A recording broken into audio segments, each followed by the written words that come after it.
One, we should be talking about the element of healing ourselves first, you know, because healing ourselves, we are healing the ancestors themselves. Okay. You know, you're healing what has happened to us.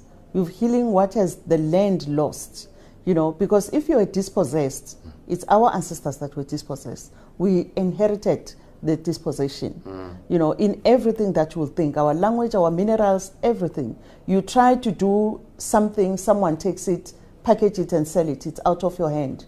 When you want to come and use it, it's primitive. It can only be effective if someone from somewhere will come and research it, research what you have used for all this time in the continent that was never harmful to you, whether it's our food, whether it's our plants, whether it's our minerals, and it gets to be taken out and come back and sold back to you.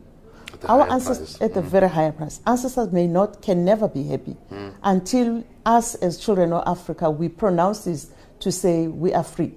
What does freedom mean? Means I can manage my own space now.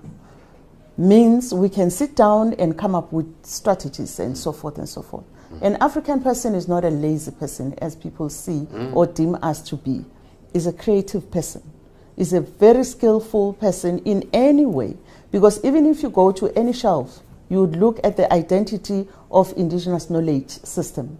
But that indigenous knowledge system, it's not in the same hands of the indigenous holders. Let me make you an example. Yes. Someone goes to a university, you know, and that person goes to study medicine, like lingana or any plants that you may choose, alu.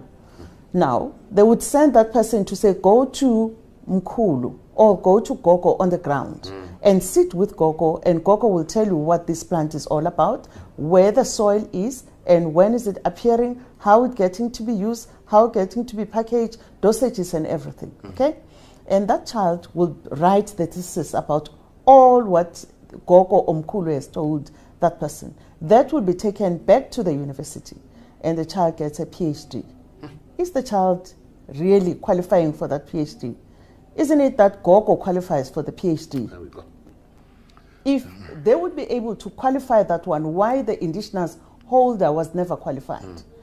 Okay, let's look at Mbele, Mbele. Okay, that knowledge is our knowledge, but it is packaged now as Muto in the shops, or it is packaged as Maheu. It's packaged in many ways. But the indigenous holder is no longer having a space to claim that because it has been patented by someone else. That is economical rights that we do not have.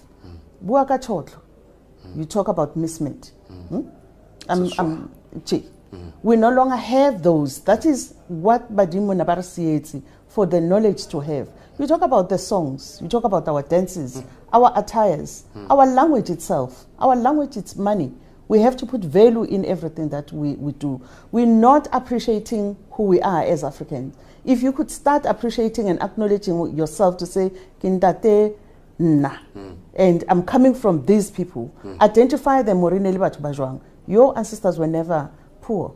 No African was poor. Neither did we have any orphan in any way, because it took a village to raise this child. So true.